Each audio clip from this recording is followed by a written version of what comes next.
Sa isang kanta, magbabalik ang libu-libong alaala.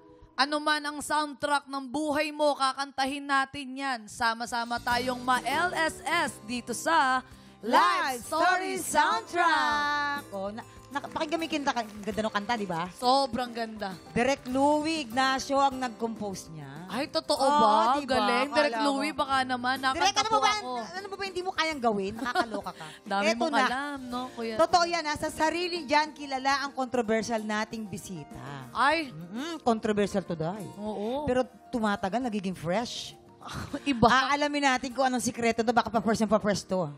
Ha? Eto na. Sino kaya ito? Panoorin po natin. Palaban, matapang, walang inuurungan. Yan ang tatak ng sexy actress na si Janet Derecho Duterte na mas kilala natin bilang si Keanu Reeves. Isang inang lumuwas mula sa probinsya. Nilayasan ng asawa at kanyang mga anak. Nakipagsapalaran sa Maynila at buong tapang na pinasok ang masalimuot na mundo ng showbiz. Ang totoong kwento sa likod ng kanyang mapait na nakaraan, ang dahilan kung paano niya nagawang iwan ang pamilya at mga anak. At ang iba pang kontrobersyang patuloy niyang nilalabanan. Makikanta na sa soundtrack ng live story ni Keanu Reeves. Kapit na mga tiktropa dahil siguradong hitik sa aral ang makulay na buhay ni Keanu Reeves. Oh. Good morning, Mare. Ay, sandali. Nang liit naman Good ako sa morning, inyo. Mare. Oy, Mare, long time no see. Grabe. Nang Good liit. morning, everyone. Dahil ba Oo. Keanu Reeves kayo? Dahil wala ka ng ribs? Ang Oo, liit ng tinanggal bewang. na. Nahiya naman ako. Nag-iwan lang ako ng isang rib. Kaya na hindi tayo talaga magpapaligoy-ligoy pa. Isa sa dahilan kaya lagi ka nai-issue, di ba? Kasi Ayan. lahat talaga ng nakakapartner mo na nahuhulog ang puso mo talaga sa mga bata. Ano ba yan? Nagkakataon lang ba yan? O... Ito, may tanong pa ako. Ang isang Keanu Reeves ba, na-heartbroken din? Ay, oo naman. Paano ka ma-heartbroken? Oo, paano? Hindi, ano lang, yung magaling lang ako magdala. Kasi, mataas yung pride ko. Tapos, kahit nasaktan, hindi ko pinapakita na nasaktan ako. Kasi ikakasaya niya yun eh. Pag love ko, nagtatago ako sa kwarto. Yung parang ako lang mag-isa, gusto ko namnamin ko. Yung kasi proseso kasi yung parang, di ba, yung parang kumikirot-kirot yung puso mo. Kailangan namnamin mo yung proseso. Kasi dahan-dahan mawawala yun eh. Totoo naman. Pero nga. matagal. Pero kailangan mo siyang, kasi yan, lessons yan eh. Doon naman tayo sa pagiging isang ina. Mga tropang Ikaw cyber. bilang individual, bilang Keanu Reeves, napakapalaban mo.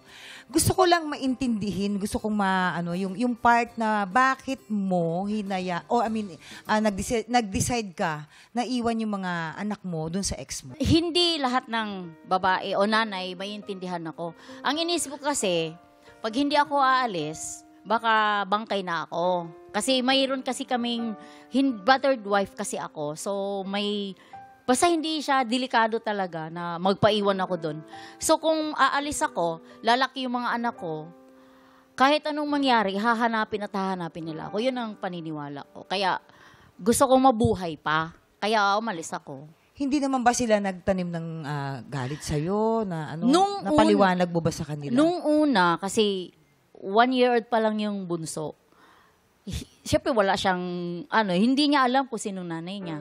May bago na yung tatay nila. So, ang tawag niya dun, mama. So, hindi niya ako kilala. So, parang nakita na lang nila ako sa TV kasi nag-artista na ang lola mo nun. Tapos, parang yaya ata nagsabi na, mama, parang ganun. So, hindi pa rin na sa utak ng bata. Yung nung pag-uwi ko, mga 6 years old ata siya nun. Then, nagkita kami, hindi siya lumapit. Matagal yung proseso na yun. Tapos, ako ng laruan, pagkain, tapos, para siya pelikula na makikita mo na inaalok mo siya. Tapos, hindi niya alam na nanay pala niya yung nag-alok sa kanya.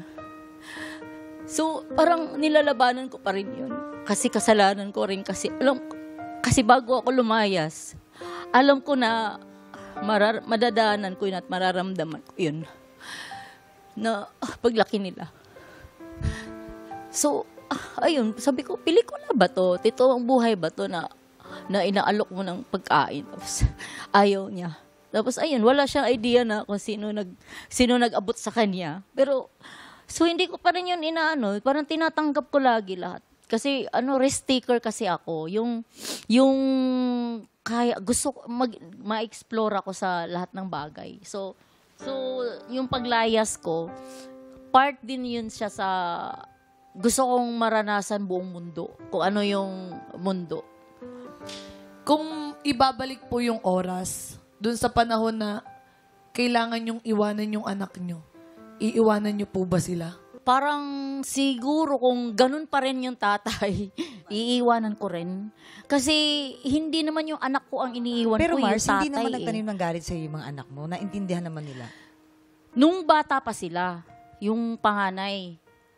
Kasi alagang-alaga ko yon. So parang biglang naputol. Nag-self-pity. Parang galit siya sa mundo. Then, naintindihan niya nung lumaki na siya na kung bakit ako umalis. Kasi, syempre, ang problema yung papa pala nila. Oh. Sabi nyo nga ho, hindi pa ho kayo nakakahingi ng patawad. Oh. Para sa mga anak nyo. Ito pong record na to, hanggang sa tumanda po sila, hanggang sa mag-aapo ho kayo, hanggang sa kanila, mababalikan po nila tong moment na to. Baka po ito na yung chance nyo na makahingi ng tawad. Siya kasi mas nasasaktan kasi 12 years old na ata siya noon.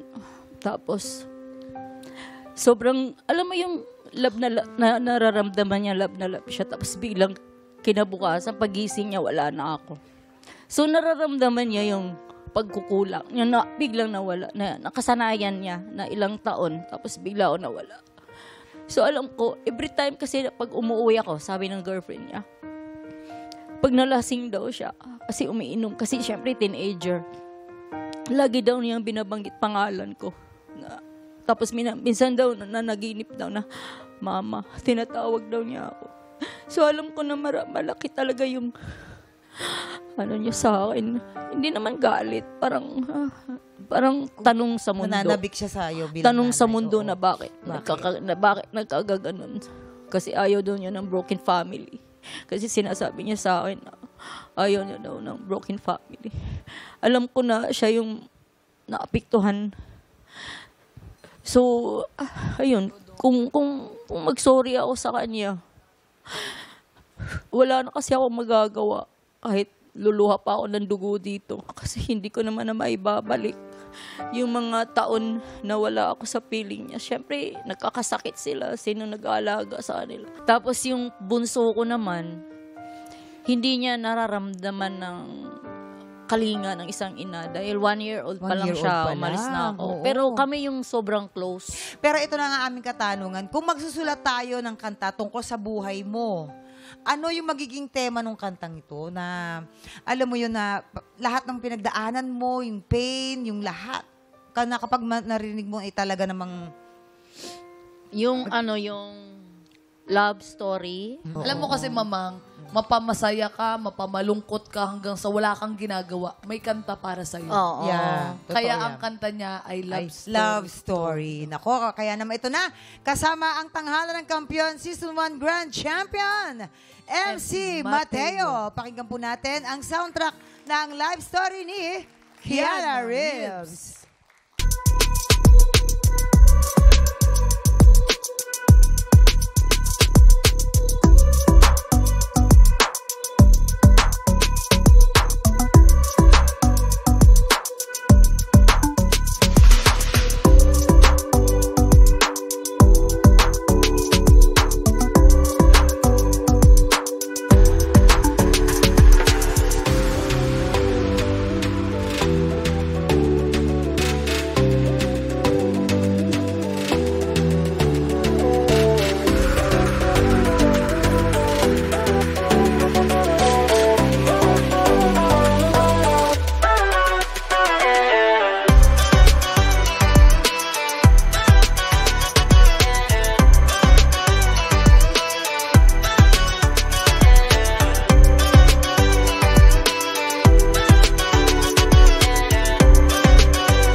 Pinanood mo hanggang sa dulo itong video na ito?